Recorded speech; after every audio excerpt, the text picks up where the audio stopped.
Hello everybody, this is Michelle Fox and welcome back to The Simple Quilter. Today I'm going to be showing you how I prepare my quilt tops to go to the Longarm Quilter. This is an important part of quilting. Let's first start out by letting me show you the quilt behind me. Now this is one of my favorite quilts I've ever made. This quilt is one that I made with a dear quilt friend,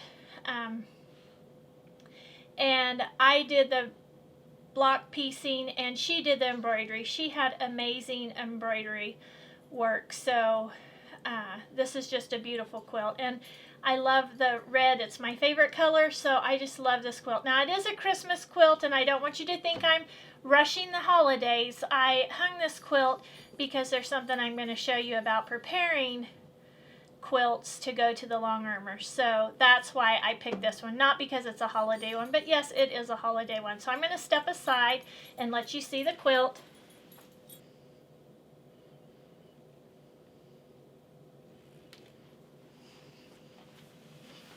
It really is just an amazing quilt, and we had fun making that together. We actually made two, one for me and one for her, and they were just alike, both in red and white. So it was a lot of fun making that quilt with her. The first thing you need to do when you are getting your quilt ready to send to the Longarmer is you need to press it really well. Now typically I press my blocks as I go along and I keep my quilt nice and neat, and as soon as I'm finished with it I hang it up. But somehow this quilt, this is a quilt I've made for my son. It's like the fireman quilt that I hung and showed you that I had made for my husband. Somehow I folded it up and it got stuck in a cabinet. Now that's not typically what I do with a quilt because I don't like to have to press things over. So usually when I finish the quilt top, I have it ready to go to the Longarm Quilters and I hang it up on a hanger so I don't have to repress it. Now this quilt top I did have to repress. So the first thing you want to do is press your quilt top. That is not the responsibility of the Longarm Quilter. Now some will do it and some won't. But when you have your quilt quilted, you want it to lay as flat as possible on their machine.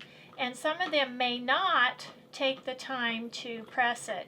And also, I want my quilt going to the Longarm Quilter in just really good condition, and that's how I want it to come back to me. I don't want it rolled up and stuffed in a bag. I want it hung up on the hanger, and I want it to look as good as it did when I took it in to the quilter. So the next thing you want to do, and you want to do this after you've pressed it, because the more you move the quilt around, the more the seams, the fabric along the seams will fray. So I like to press it and then trim it. And let me show you what I mean by trim it. All right, now what I mean by trimming it, I've trimmed this up here, and as you can see, there's no loose threads.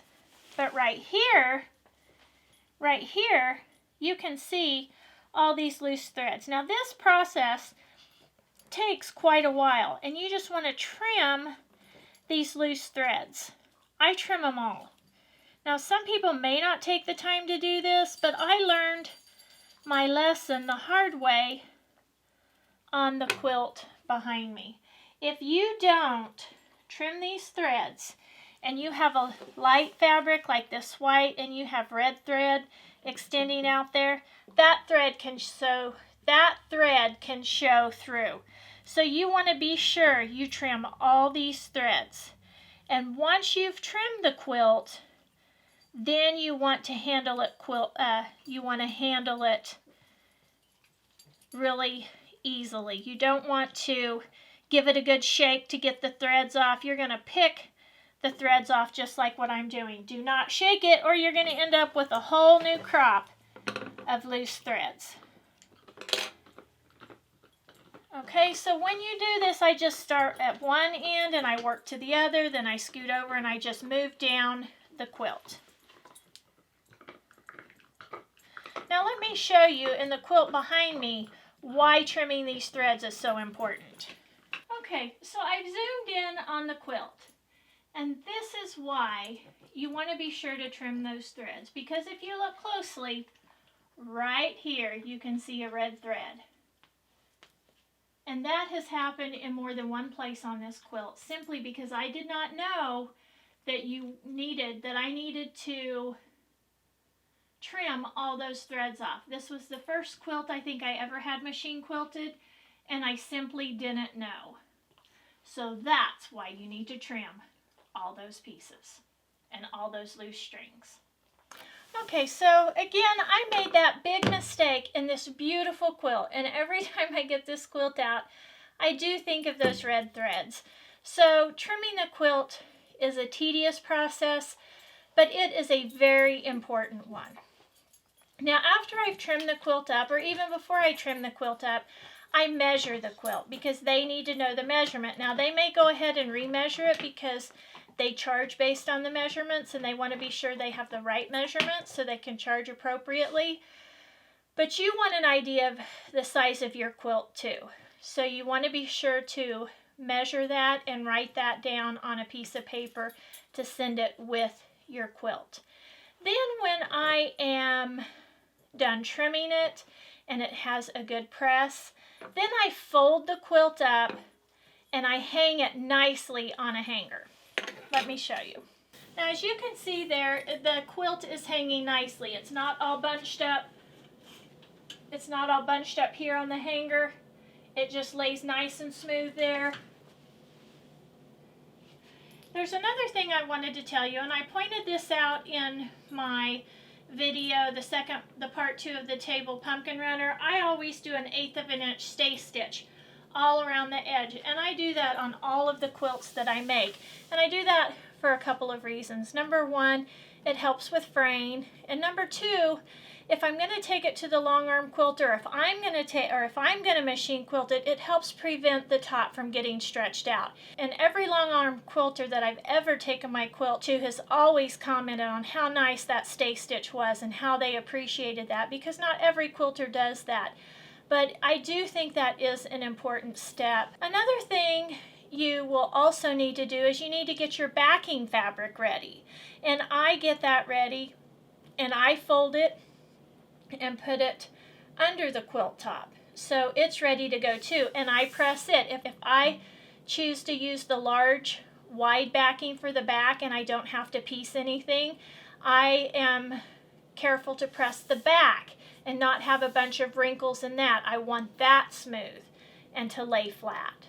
When you're getting the backing ready, there's a couple of more things you need to do. You need to be sure that your backing is 8 to 10 inches larger than the quilt top. So if you have a quilt top that measures 70 by 80, you need to be sure that the backing is 78 by 88 so that the Longarm Quilter has enough room to fasten that onto her machine and accommodate the top of the quilt.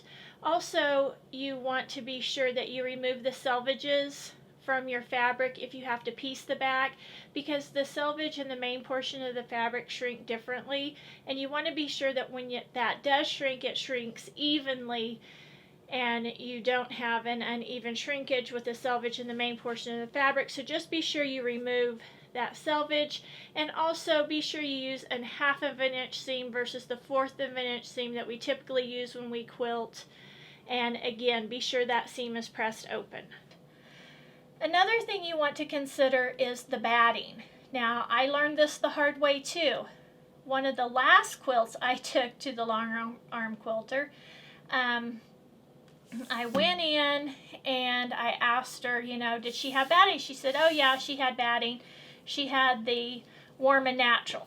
And I said, oh, that's fine. And that was the cotton batting that she used. And I told her that one was okay. However, when I went to pick the quilt up, my heart sank because the background fabric was white, and in the Warm and Natural you have those little dark pieces within the batting, and it showed through. And at first I thought there was something all over my quilt, and it was a quilt that I was preparing for a presentation, and I was sick. There's nothing I could do about it. I told her it was okay, and I wasn't even paying attention. And since then, I am sure to choose white if I have a white background, and I will be very careful to not use batting that has specks in it, little specks in it, because it showed through. And most people might not notice it, but I noticed it and it really bothered me. So I learned the hard way, so I wanted to be sure to share that with you. Another thing you need to think about is the design that you want quilted. Now, if you just take your quilt in and you tell the quilter, oh, you just do whatever you think is good, then you've told them it's okay for them to do whatever's good. And if you come back and you don't like it, well, that's what you told them to do. So if you're wanting a certain look, if you want custom quilting, or if you want an overall design, be sure that you let them know what you want, or you're going to have to settle for what they want. Now, a lot of long arm quilters are really good at that, but you will need to get to know your long arm quilter, or you are taking a big risk because you may not like what they select. And then after it's quilted, it's too late because you gave them the okay to do that. So those are my tips for preparing your quilt for the long arm quilter. Those have worked pretty well for me, and I just wanted to share those with you. If you have any comments, please leave those down below.